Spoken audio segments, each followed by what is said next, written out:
dugogodišnji pilot, najmanji pingvini i teniski klub koji ima više članova nego mesto u kom se nalazi stanovnika, to su današnje teme u pričama koje su sve osim politike.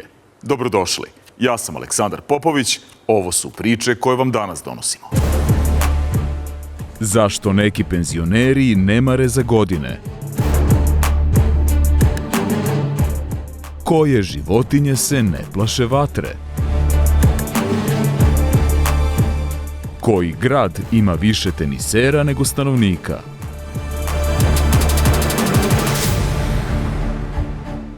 Šta rade ljudi kada odu u penziju?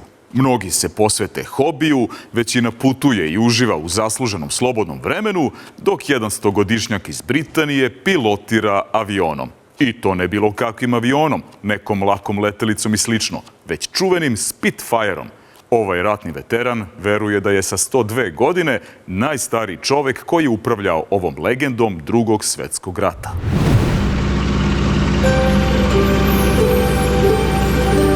Britanac Jack Hemmings nije prosečni 102-godišnjak.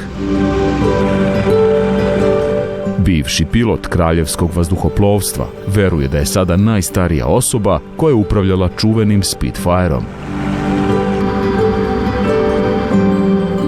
Ovaj avanturista je leteo avionom iz Drugog svjetskog rata kako bi prikupio novac za jednu humanitarnu organizaciju.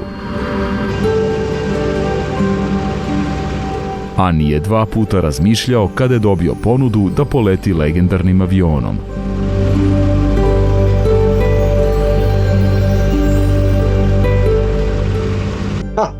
Well, anybody who knows anything about flying would like to fly a Spitfire.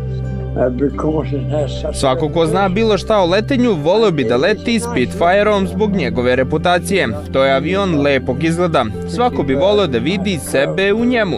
Kada su me pitali da li bih voleo da letim Spitfireom, rekao sam da je to kao da pitate papu da li je katolik.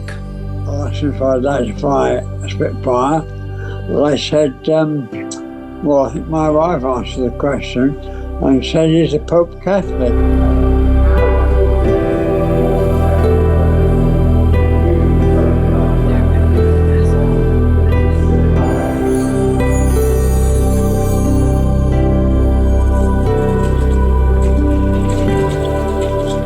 Nije prvi put da Jack leti ratnim avionom. Pridružio se kraljevskom vazduhoplovstvu sa 19 godina i bio je stacioniran u Indiji tokom Drugog svjetskog rata, leteći Lockheed Hudsonom protiv japanskih snaga. Ali ovo je bio prvi put da se našao u čuvenom Spitfireu.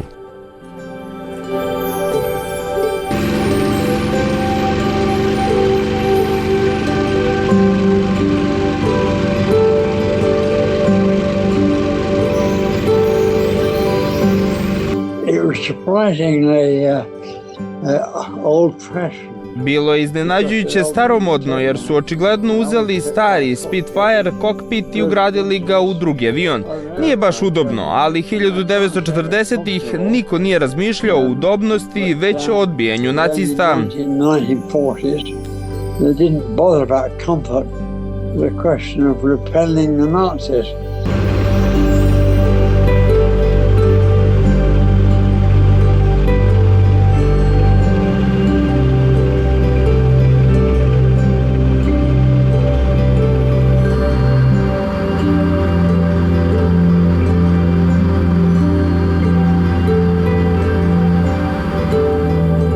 Spitfire su bili jednosedi, ali neki poput ovog su modifikovani kako bi se dozvolilo drugoj osobi da se pridruži letu. A Jack je u jednom trenutku preuzeo kontrolu nad avionom. Normally, in an airplane, fly straight and level, you lock the nose on somewhere on the horizon and hold it there. Obično u avionu letite pravo i zakačite nos negde na horizontu i držite ga tamo. Nisam mogao da vidim horizont, a ni kompas nije radio. Gledao sam sa strane i manje više držao ga na pravcu. Pomagao mi je pilot koji mi je govorio kad da skrenem levo, a kad malo desno. Turn to the left, back to nose level, turn to the right. So Well, I did fly it around a bit.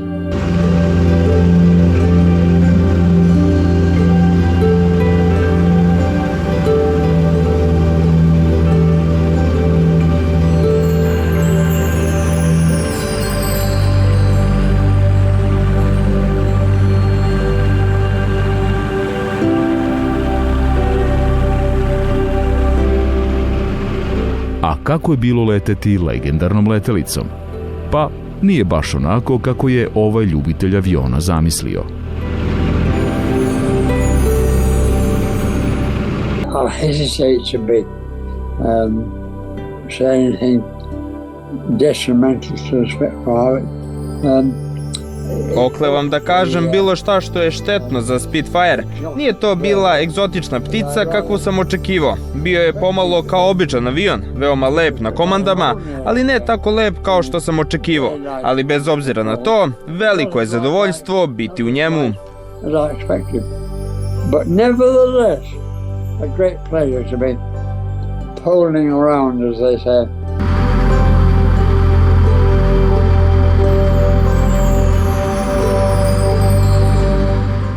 Jack Hemmings se prvi put uključio u dobrotvorni rad 1948. godine.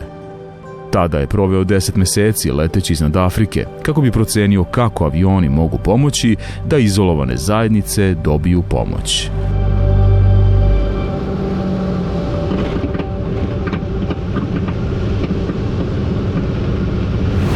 Patuljasti pingvin. Najmanja vrsta pingvina na svetu koja živi duž obala Novog Zelanda, Tasmanije i Južne Australije. Tamo i godišnje milioni turista posete i posmatraju dok oni nezainteresovani za ljude uživaju u svom danu. Ali ta nezainteresovanost za okolinu ih, nažalost, može koštati i života. Naime, ove životinje su jedna od retkih vrsta koja nema osjećaj za vatru. Mnogi primjerci ovih malih pingvina su nastradali dok su se bezbrižno igrali ili čistili perje dok je vatra gutala njihovo stanište.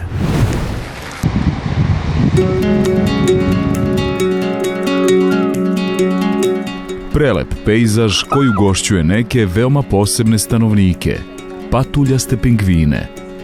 Ima ih na hiljade i žive samo nekoliko metara od najpoznatijih plaža na ostrvu Filip.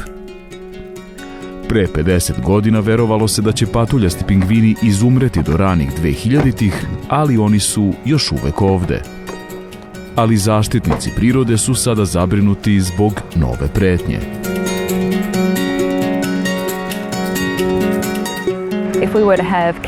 Ako bismo imali katastrofalne požare, skoro cela kolonija pingvina bi mogla da izgori. Paula Vasijak ima lep posao. Ona šeta ovim brdima kako bi nadgledala ptice i njihovo zdravlje.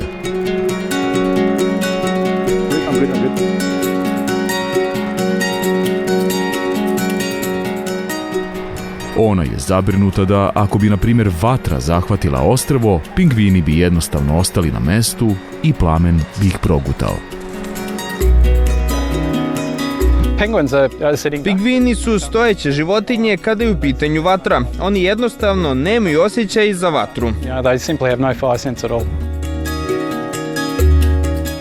Požari na ostrvu nisu prirodni fenomen, ali su deo istorije ovog područja od kada su doseljenici tokom kolonijalnih vremena počeli da spaljuju zemlju, uništavajući mnoge autohtone biljke u tom procesu.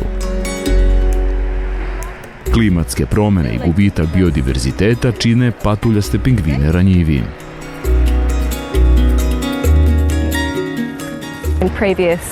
U prethodnim požarima u koloniji viđali smo ih kako samo stoje dok ne stradaju od plamena i vrućine. Čak smo videli pingvine kako stoje pored plamena i čiste svoje perje.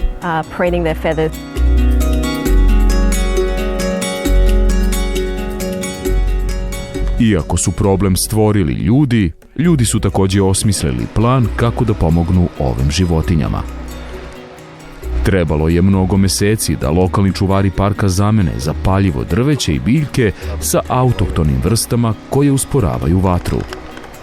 Ideja je da se patuljastim pingvinima obezbede prirodne barijere od požara i izoluje njihovo stanište od toplotnog stresa.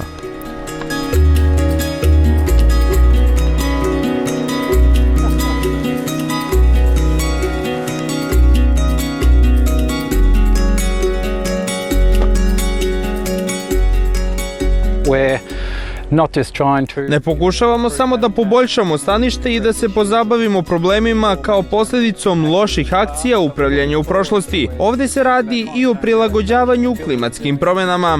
the landscape as well.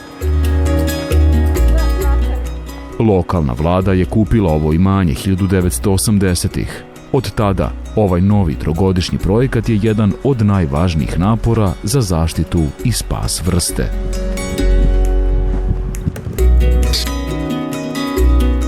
Za samo 2 nedelje, 15.000 biljaka stavljeno je u zemlju na 3 lokacije.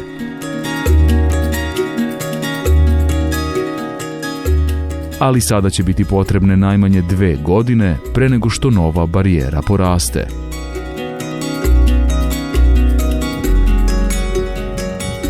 Zaštitnici prirode sada drže palčeve da ne dođe do većeg požara.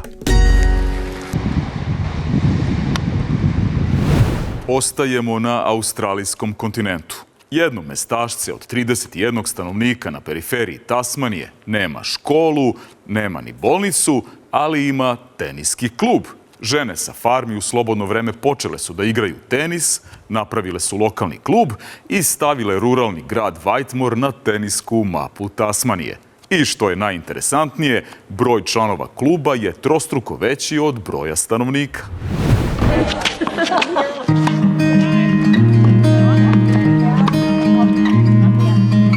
Ove žene misle da je malo takmičenja na teniskom terenu odličan način da pobegnu od svakodnevnog života na farmi.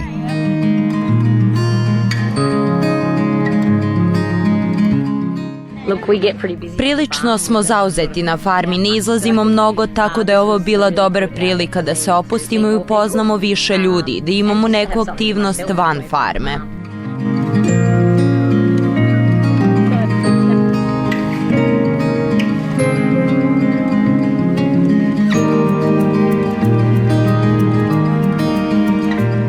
Smešten u severnoj Tasmaniji, ruralni grad Whitmore ima 31 stanovnika.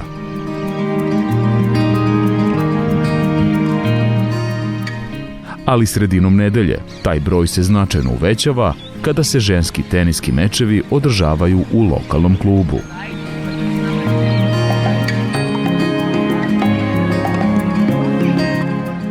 Moj servis je bio tema za razgovor kada sam prvi put počela. Svi su se smejali. Neki se i dalje smeju, ali sam ga definitivno poboljšala.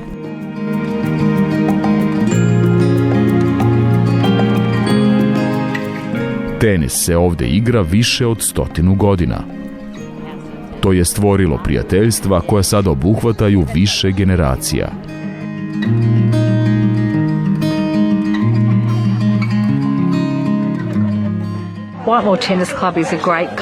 Ovo je sjajan teniski klub koji neguje taj osjećaj pripadnosti. Svake srede imate čemu da se radujete. Divna hrana, dobro društvo i odličan tenis. Ove teniserke amaterke su zajedno učestvovale u prikupljanju sredstava koja su omogućila neophodno renoviranje klubskih prostorija. A njihovi napori znače da sada imaju i prostor da se sastanu posle mečeva.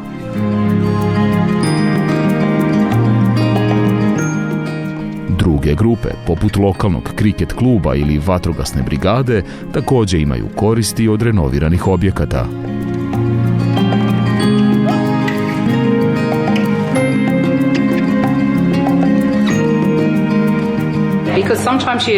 Nekad se probudite i ne želite da ustanete iz kreveta i to samo podstiče ljude da izađu na sunce i igraju tenis. Svi se osjećaju bolje nakon dobrog dana provedenog ovde. Uz malo napora do puno ljubavi u ovom malom teniskom klubu. Gledali ste priče koje su sve osim politike. Ostanite uz Tanjug.